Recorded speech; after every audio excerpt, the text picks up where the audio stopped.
Novel آسمان کے رنگ از قلم کائنات زہرا باب نمبر 1 استقبال ایپیسوڈ نمبر 14۔ بارش کو دیکھتے ہوئے وہ کھڑی تھی۔ صبح سے بارش تھی کہ تھمنے کا نام ہی نہیں لے رہی تھی۔ بارش کی گرتی بوندیں نیچے جمع ہو کر اچھا خاصا پانی بن گیا تھا۔ وہ بارش تھمنے کا انتظار کر رہی تھی۔ حویلی کے ہال کے دروازے پر کھڑی باہر لان میں ہونے والی بارش کو وہ اداسی سے دیکھ رہی تھی۔ نہ جانے کیوں اداسی اس کے اندر گھل چکی تھی۔ کیسے عجیب لوگ کہ آخر ہمیشہ خود کو صحیح ثابت کرنے کے لیے، اپنی دوست کا بدلہ لینے کے لیے مجھے بیچ کر سٹلایا۔ اگر بڑی حاجت مجھے کچھ کہہ دیتی تو۔ بارش کی بوندیں ٹپ ٹپ کر زمین پر گر رہی تھی۔ وہ اکیلی کھڑی اپنی اداسی کو اپنے اندر سمو رہی تھی۔ شاید اداسی کسی اور چیز کی تھی اور وہ رنگ اسے اور دے رہی تھی۔ وہ ماننا ہی نہیں چاہتی تھی کہ اسے شمیز کا آنا کا ساتھ دینا پسند نہیں آیا تھا، یا شاید ایک ڈر سا بیٹھ گیا تھا اس کے دل میں۔ تم گئی نہیں ابھی تک؟ رجو نے پیچھے سے آنے والی آواز پر مڑ کر دیکھا۔ بینا کھڑی تھی۔ نہیں، بارش بہت تیز ہے، کیسے جاؤں؟ ابا تو بہت پہلے چلا گیا ہے، تب تم نے مجھے جانے نہیں دیا، رجو نے ناراضگی ظاہر کرتے ہوئے کہا۔ بینا خاموش رہی، پھر چل کر کے آگے کو آئی۔ چل اندر آ جا، بینا نے اسے کاندھے سے تھام کر اندر آنے کو کہا۔ نہیں، مجھے گھر جانا ہے، میرے ابا میرا انتظار کر رہے ہوں گے، رجو چڑھ کر بولی، جبکہ بینا مسکرا دی۔ آ جاؤ، بارش بہت تیز ہے، تمہارے ابا کو فون کر کے اطلاع دے دیتے ہیں، وہ انتظار نہیں کریں گے، ایسے ہی انتظار نہیں کریں گے، وہ مجھے لینے آ جائیں گے ابھی، رجو نے اس سے دور ہٹتے ہوئے کہا۔ عادت ڈالو یہاں رہنے کی، بینا نے تلخ مسکراہٹ سے کہا۔ کچھ تو تھا جو بینا اس سے چھپا رہی تھی، رجو اس کی آنکھوں میں دیکھ سکتی تھی۔ پر کیا اب بینا اسے یہاں رکھا کرے گی؟ اب وہ اس سے 24 گھنٹے کام لے گی جیسے بہت سے نوکر کر رہے ہیں؟ بینا اسے خوش دیکھ ہی نہیں سکتی تھی۔ وہ کیوں شام کو گھر چلی جاتی؟ بینا سے برداشت نہیں ہو رہا ہوگا۔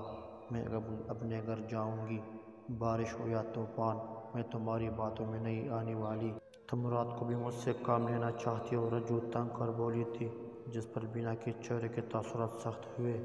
دیکھ رجو، تجھے کچھ ہی دن ہوئے یہاں کام پر آئے ہوئے، مجھے مت سکھاؤ کیا کرنا کیا نہیں۔ اگر میں کہہ رہی ہوں کہ رک جاؤ، جو تیری ہی بھلائی کے لیے کہہ رہی ہوں، بارش ہے باہر اور تیرا ابا بھی نہیں چاہے گا تو اتنی بارش میں گھر جائے، بہتری اسی میں ہے کہ رک جاؤ۔ بینا اب اسے دو ٹوک کہہ رہی تھی۔ رجو پہلے تو خاموش سے کھڑی رہی، پھر کچھ دیر بعد بولی، اچھا ٹھیک ہے، لیکن ابھی میں یہاں بیٹھ کر کچھ دیر بارش کو دیکھنا چاہتی ہوں، جب سونا ہو اندر آ جاؤں گی۔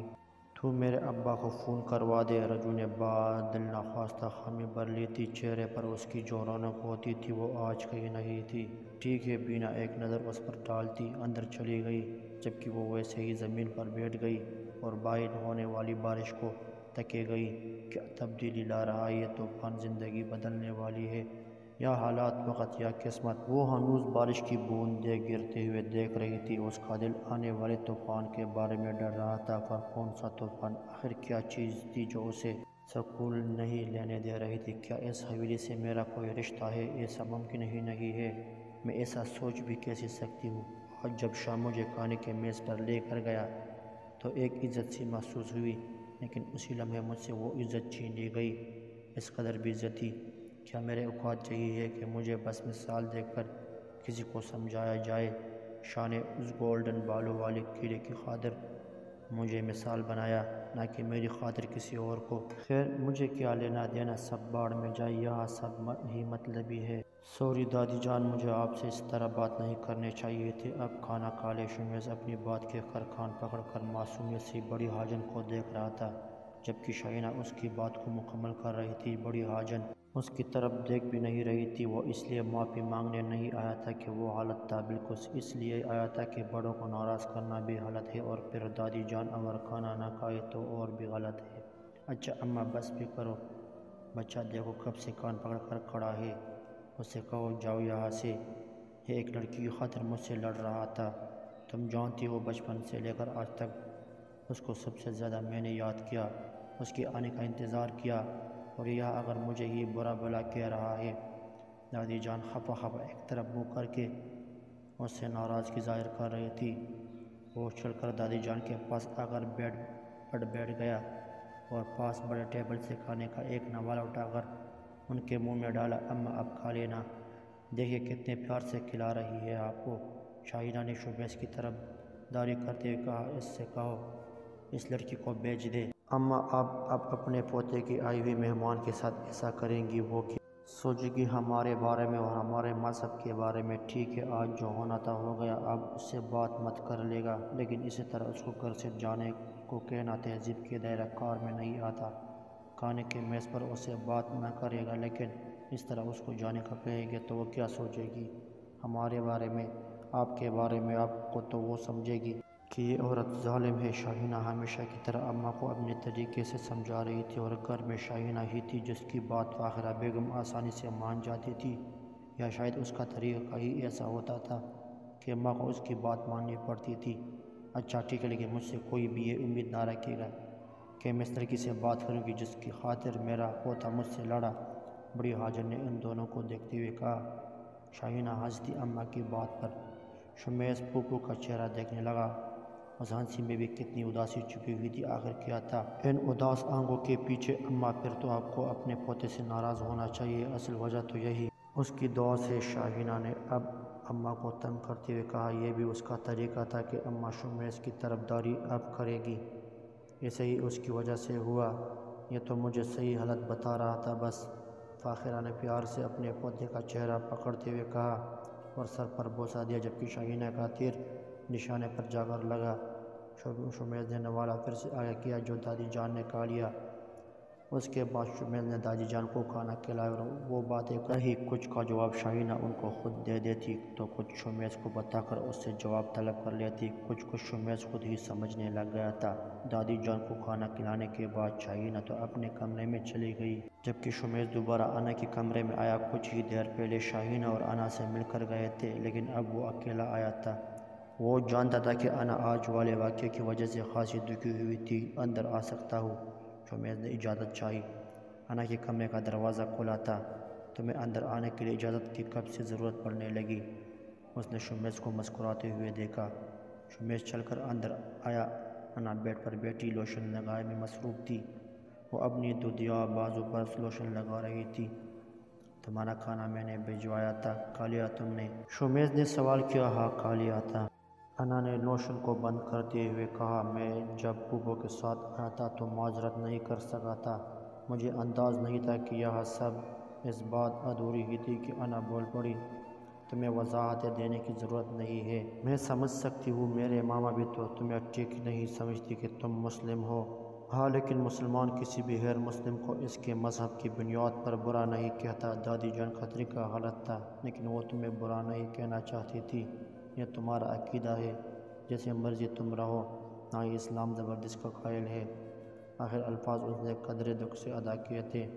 انا کے چہرے پر بھی ایک لمحے کے لیے تاثر نمایاں ہوا تھا جو اگلے ہی پل غائب ہو چکا تھا۔ اچھا، کل میں تمہیں گاؤں کی سیر کرواؤں گا، شمیز نے بات بدلتے ہوئے کہا۔ جیسے میں تمہیں ایڈنبرا گھماتی تھی، یاد ہے تمہیں؟ جب ہم چھوٹے ہوتے تھے تو تم اپنی میٹ کو جھوٹ بول کر میرے ساتھ ایڈنبرا گھومنے نکل جاتے تھے۔ انا کے چہرے پر پرانے وقتوں کی چمک تھی، خوشی کی رمق اس کی آنکھوں سے واضح تھی۔ ہاں، ویسے ہی اب جلدی سو جاؤ، صبح تمہیں لے کر چلوں گا۔ جولیا سے بات کر لو، پھر سو جاؤں گی۔ تم اس کو وہاں چھوڑ کر کیوں آئی؟ جانتی ہو وہ تمہارے بغیر نہیں رہ سکتی۔ وہ تمہارے بغیر بھی نہیں رہ سکتی۔ جو ہوا فوراً اسے آیا تھا۔ شمیز کا چہرہ پیلا پڑ رہا تھا۔ یہ بات فضول ہے، کیوں تم واپس نہیں چلو گے میرے ساتھ؟ میں تمہیں لینے آئی ہوں۔ انا اب اٹھ کر اس کے پاس سفر پر آ کر بیٹھ گئی تھی، اس کا ہاتھ تھام لیا تھا۔ شمیز نے اس کا ہاتھ ہٹا دیا۔ انا دیکھو، مجھے کچھ نہیں دیکھنا سننا، میں تمہیں ساتھ لے کر جاؤں گی۔ میں تمہاری بیوی ہوں، تم پر حق ہے میرا۔ شمیز اٹھ کھڑا ہوا۔ اگر تم مجھے واپس لینے جانے آئی ہو تو تم بہت غلط ہو، میں تمہارے ساتھ ہرگز نہیں جاؤں گا۔ تو کیا محبت ختم ہو گئی؟ محبت کے دعوے؟ وہ بھی اس کے برابر کھڑی ہو گئی تھی۔ محبت کبھی ختم نہیں ہوتی، محبت تو زندہ رہنے کا نام ہے۔ جب ختم ہو جائے سمجھو انسان مر گیا۔ تو محبت کبھی رنگ روپ مذہب دیکھ کر نہیں ہوتی مسٹر شمیز۔ سچ کہا، شمیز نے آنکھوں میں تکلیف لیے کہا تھا۔ محبت پرے بھی نہیں ہوتی، آنکھوں میں بھی یقین لیے وہ باہر نکل گیا تھا۔ دکھ ملامت سب تھا، بس ایک مان نہیں تھا۔ شمیز جا چکا تھا۔ انا نے غصے سے میز پر پڑی پھلوں کی ٹوکری نیچے پھینکی۔ میں تمہیں یہاں سے لے کر جاؤں گی۔